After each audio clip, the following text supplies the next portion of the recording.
Thanks for coming, guys. All right, we're going to be discussing decision-making and governance, how it relates to you guys. You guys are the youth, and we would like your input on how you think this should go. And so I have a few questions that I'm going to be hitting you guys with. Quick introductions. Lexi, go ahead and introduce yourself. Hello, I am Alexis Smith-Bishop, but I most commonly go by Lexi. I am the president of the Telenet Club here used to be at Cascade High School. I have since graduated and am currently going to Washington State University next fall semester. My name is Tyrion Droltz. I'm a former member of Cascade High School, and I am the vice president of the Telenet Club. I'm Ethan. I'm going to be a senior this year at Cascade High School, and I'm the current ASB president and hopefully a member of the Telenet Club next year. All right, so let's get down to some questions. All right, so the first is going to be about in what content young people encounter decision-making and governance. So can you think of a time you had to make a decision with your friends or classmates, and how did you decide what to do? I was not only the president of the Telenet Club, but I was also the president of my school's GSA. Yep. So I had to make a lot of decisions, and as the head governing leader, I had to be able to make quick and fast decisions.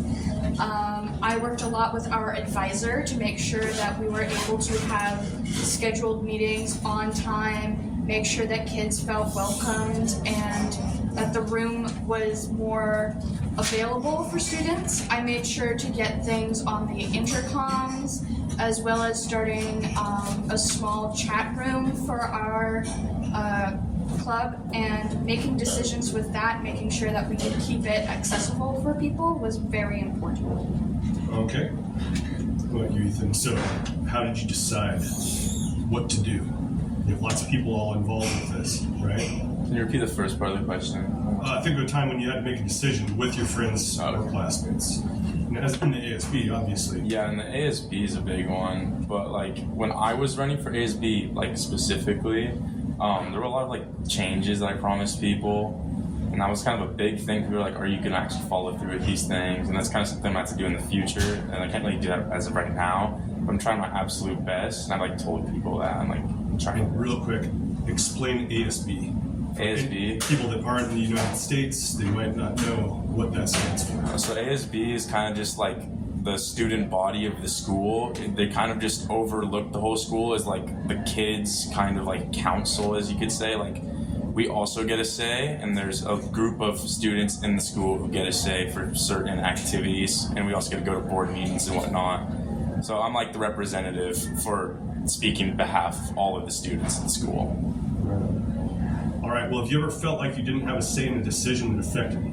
And how did that make you feel? I remember, like, especially with school in general, being in groups, especially working on like assignments or if it's for clubs, there can be a lot of bickering back and forth, and people being like, no, I want to do this. What I would usually do is like bringing a vote to it's not a horrible idea, or if it was a stable idea, I just let the other person Fair enough. the situation. Well, what do you think is the most important thing when it comes to making decisions with others? What's the most important thing? Communication. Okay. So that's like the biggest thing, the conversation. Just speaking properly, making sure that you're not coming off in any like rude or sensitive way. Just speaking clearly. All right. How about you? I feel like adding on to communication, like eventually you need to all come to like a group consensus where you're all feeling like in an agreeable state. So like communication is definitely a key to that. And you just communicate throughout the issue. Eventually you'll solve it and you'll all come to a group agreement, and then you'll be able to go from there without any problem. Okay. All right. Can you think of a situation where you had to compromise with someone, and how did you handle that? Compromise is a constant in a student's life, especially with teachers or parents. For me personally, I have had to compromise on a lot of things. Compromise for me has been, for example, if I want to do an activity outside of the house, it is very important to be able to make sure that both me and my father or my mother are able to agree to it. Compromise is something that you also have to do with siblings. For me, compromise came in the way of getting a certain room in the house, or it came with who was going to make dinner. But overall, I believe that compromise is something that both parties have to look into. It's a two-way street, and when doing compromise, you have to keep each other's base core values at mind. So what do you think is the most important thing for a group of people to agree on when they're going to make decisions together? I'd say when it comes to agreeing on something, the main portion or the bigger picture of an idea needs to be set in stone first. So agreeing upon the base idea of something before you go off and make other ideas that attribute to it. Okay. I think maybe being able to give a little bit of each person's idea. Maybe you can't do the idea that one person wants to do because someone else doesn't want to be on board completely.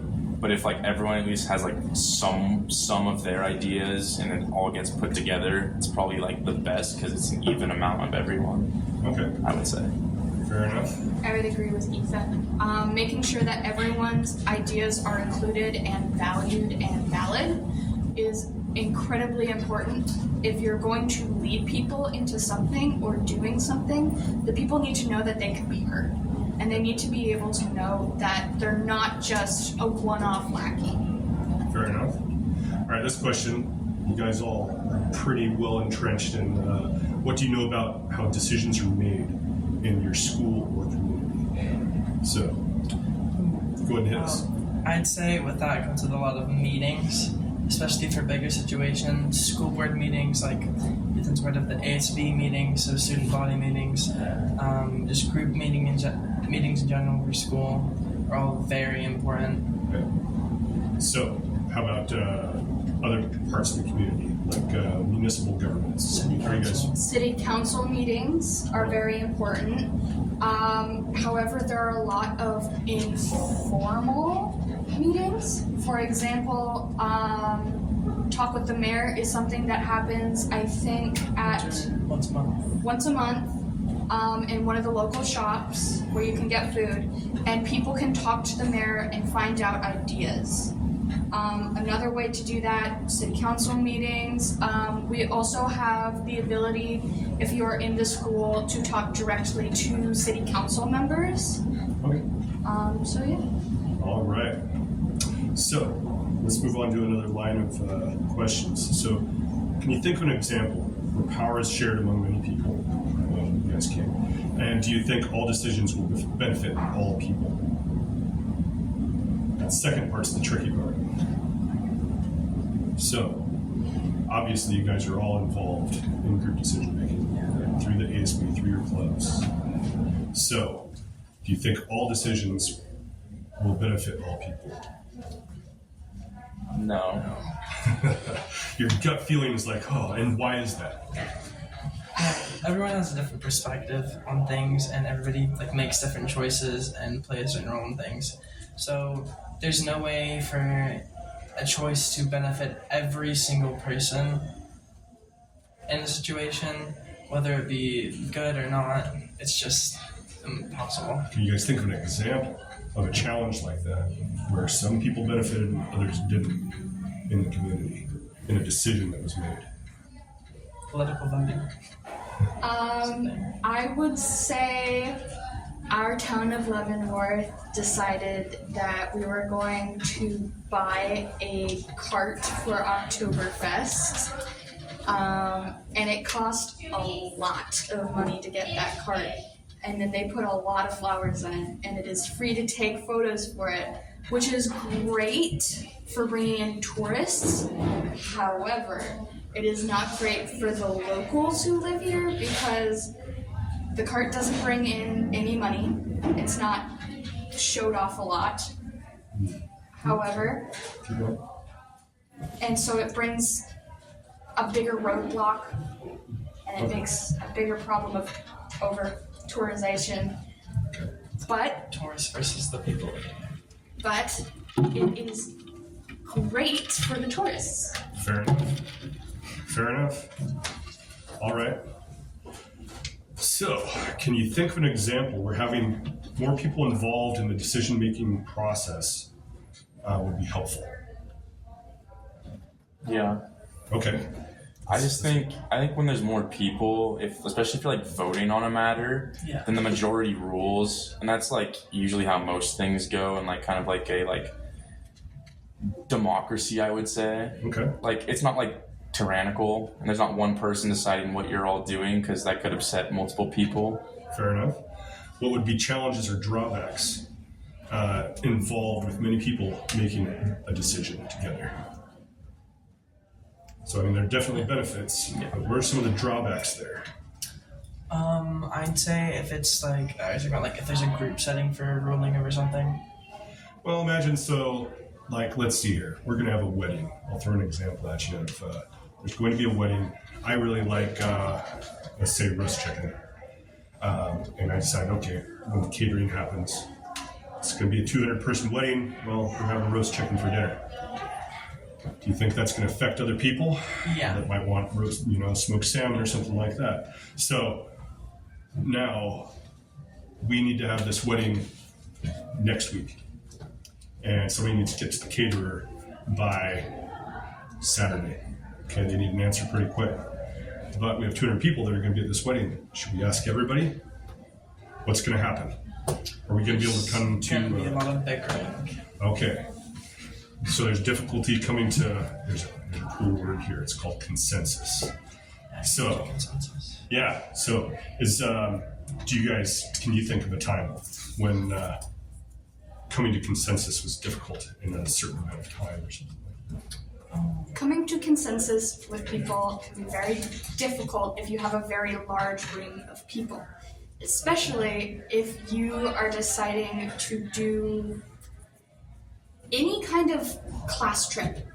So the senior class trip was put between Seattle, Washington, and Idaho, different points in Idaho. And that was a difficult time having the entire senior class vote on it. Some people got very upset that there weren't other options like Oregon or anything like that. So when you have a large group of people like that, it definitely can make things hard because you have so many different options. You can't narrow it down to make the people happy because they're all putting in so much. Okay, and so you have frictions not just with time constraints, that creates friction between individuals in the system too. So yeah, all right. Can you think of a situation where you wanted to make a change and didn't know how to do it? And how did you handle that? If I can go again, I have this exact thing. I saw that there was a lack of understanding in my school of diverse students, and that diverse students were not as welcomed as I wish they would be. So I didn't know how to handle it personally. However, I talked to the current principal and vice principal of our school and was able to make a club where kids could feel more included. And since then, the inclusivity of our school has gone up greatly. Oh, well, there you go. Sounds like you handled it. All right. What do you think is the most important thing about making decisions with others? And what changes systematically through decentralization? So, what do you think is the most important thing about making decisions with others? I'd say like sharing your ideas and your point of view is very important. Okay.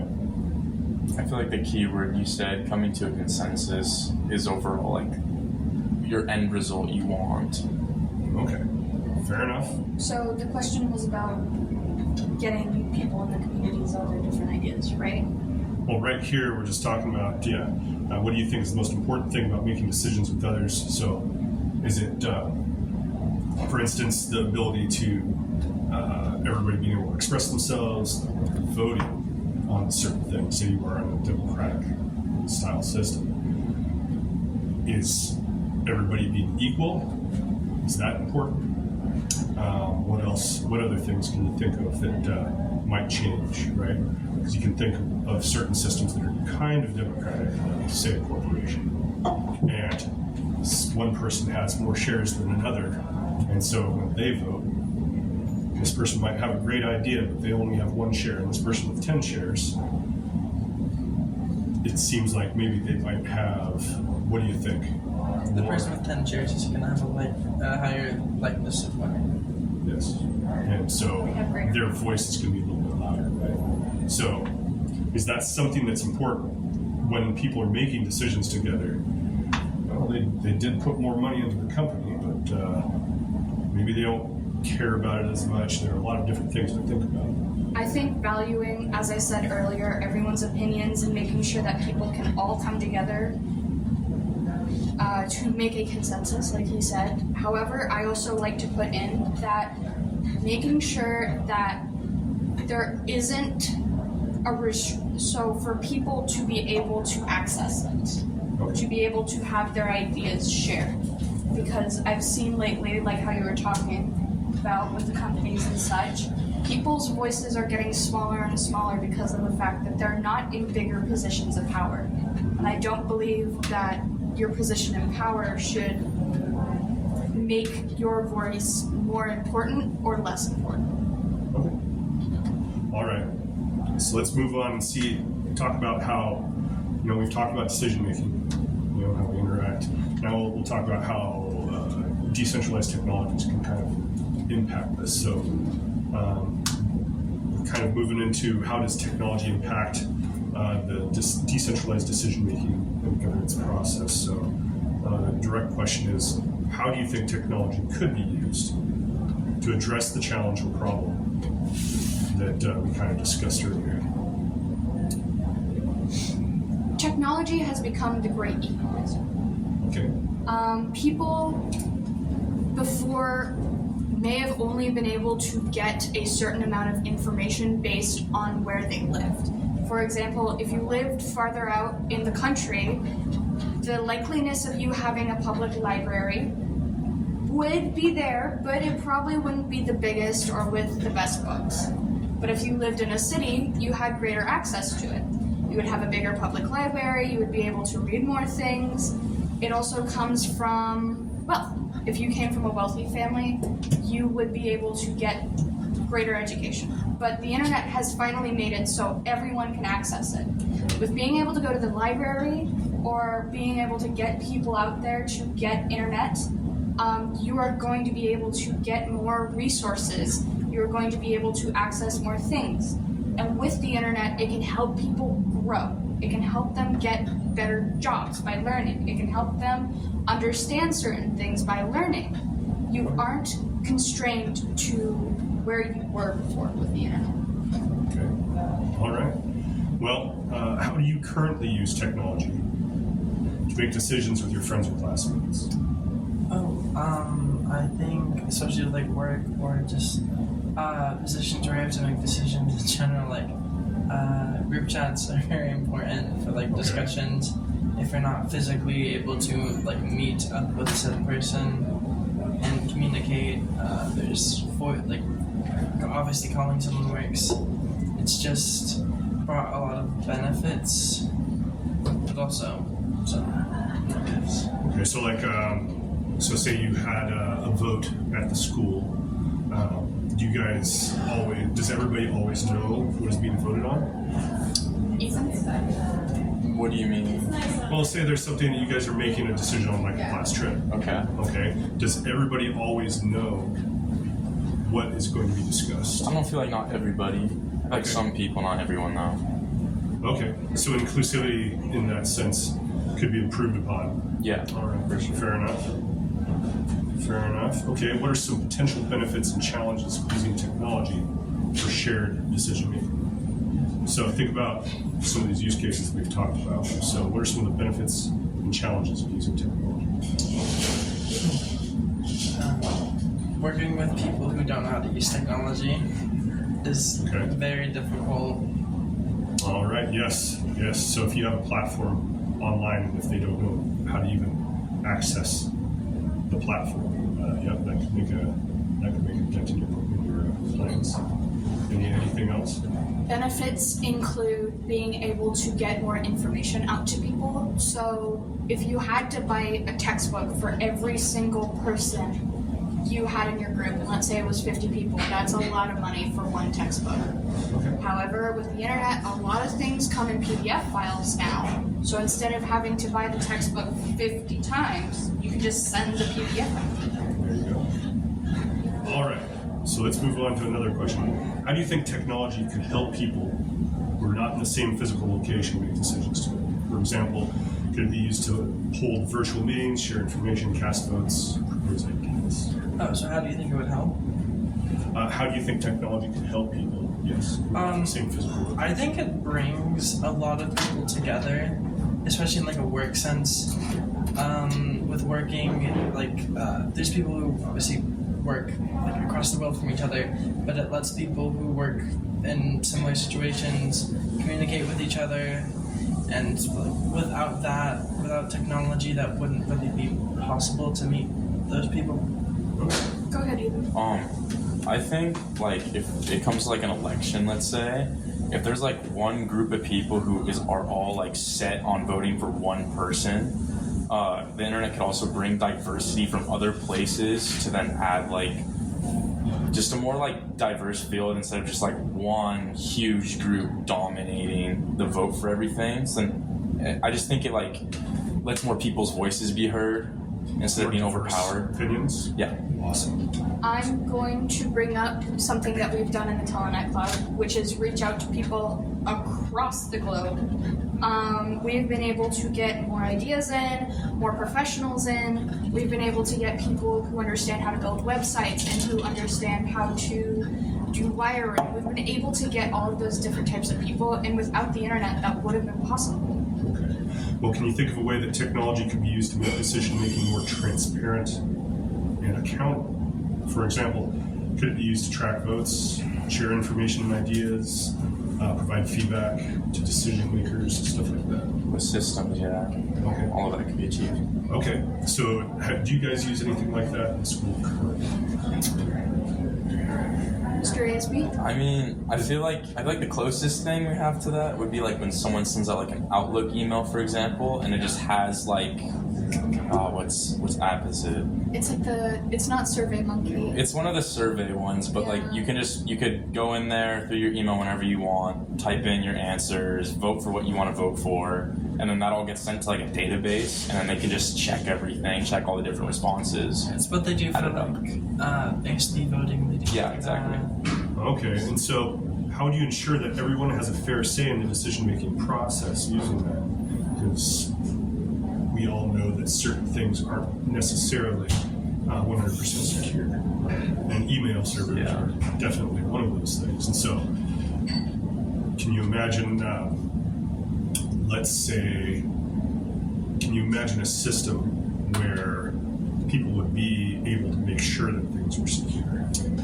So if you ever go to a university or college, you will have a .edu email, which is extremely secure and is extremely important for people to be able to have a handle on. I went for my orientation and there was a big speech about the fact that they have tons of different servers that are strictly used to make sure that the emails there are safe and secure.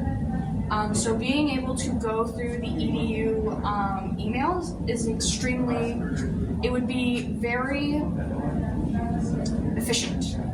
It would make it so things would be a lot more secure because of the fact that it is so incredibly hard to get onto those emails.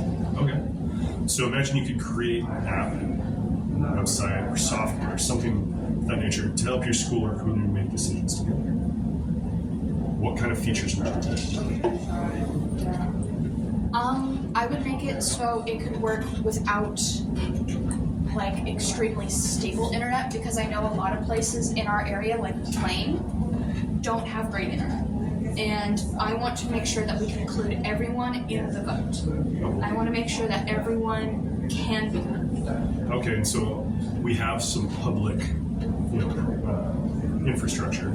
So there are public computers at the library, for instance. But obviously, Plain is remote. It doesn't have an established library with government-supported infrastructure. So how would you get those people, make sure that they have the platform where you can access your software? I believe that that's what we're doing at the Telnet Club. We're setting up air nodes or mobile cell towers to go and bring cellular network to people so that people, even out in the middle of nowhere, can contact other people and can use the internet. Okay, and that's assuming that they have a phone, correct? Yes. Okay. So access to some sort of Device. end user device is what we would have to make sure is available. Yeah. Okay. So what challenges might you face in getting people to trust the app for decision making? So like what you're saying with the EDU accounts that are considered more secure than your standard Hotmail or something like that. But how can you get other people to know about that? To trust that. Because you trust the EDU system, right? You have pretty good confidence, it sounded like. How about you guys? About the EDU system? Yeah, that network. I mean, I'm not really familiar with the college systems, let alone the school system. Me personally, if we're like kind of stepping back here about the app, I would say the only problem is I would prefer if it was all anonymous. You didn't have to input any of your address or any of that stuff down. If it was just a whole anonymous vote. But the only problem is it can be easily bypassed. Okay, so yeah, using the email system, the anonymity is lacking. Yeah. Okay. All right. So yeah, finding out. And so how does being anonymous, what benefits does that bring to the democratic process? It just makes it so in case I feel like if you want to vote for something but your friends don't, let's say, and if somehow all of that information got leaked, that could potentially be harmful to you, just not in a bad way, but oh, you did not vote with us, what's wrong with you, stuff like that. I don't know. I feel like encryption is important. Yes, I think that's a pretty good point. So, all right. So another question, we got 3 more here. How might technology change the way governments and communities make decisions in the future? Do you think it will be based on technology or other methods? Town halls, paper ballots, discussions in person? So at the moment, it's already having pretty big, influential changes. I know with governmental voting, there are some forms that are electronic, and along with the option of paper through mail. I think that in the future, it's probably going to stay with how it is right now. There's options. Okay. All right. Fair enough. What are some potential benefits and risks of using technology for governance on a larger scale? How do you deal with communities who have no access to technology? So, potential benefits of using technology for governance. Potential benefits, as I said before, gives you more of a platform for communities farther apart. So, and with the governmental sense of voting, there's more of a Widespread vote? Yeah, widespread voting system. More inclusive. And with smaller communities, this will give them access to that voting, and obviously will keep them up to date, which I know is preferred. Okay, and what are some of the risks of using technology for governance on a large scale? I'd say how we were talking about before, unsafe messaging. People can pretend to be other people. So there's been issues with that recently. But in the future, I'm sure there will be a way to fully encrypt messages. Even if there's not people impersonating one another, just to verify that you are you have to input all of this data about yourself, everything about you. And if all of that stuff just gets broken into. Like thousands, millions of people can just like lose their information, lose their identities, lose their money, bank account information, that type of stuff. So I feel like definitely that's a downfall if your security gets like hacked, I would say. Yeah, absolutely. I hear you there. Okay.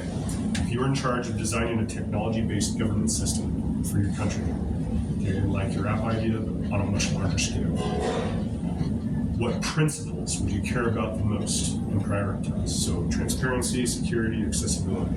So what principles would you care about the most? I have to choose from those three? Oh, no, those are just examples. Okay. I'd say security is probably the most important. Okay. Security, Yeah. making sure that people, what they actually vote for is what is voted for Yeah. them. Okay. What else?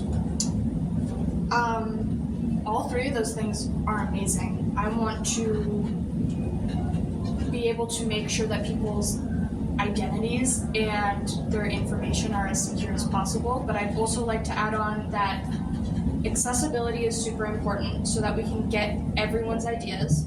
A lot of the rural locations lately haven't been able to input as much because of the fact that they don't have as much access to internet. I also think that being able to be as transparent as possible is super important. If you can't trust your government and the things that they're putting out, then people aren't going to do as well. 100%. Anybody else have any words on that? All right. No, that was awesome, guys. So we'll go ahead and wrap the video up there. Thank you for your time. Of course, thank you. Yeah.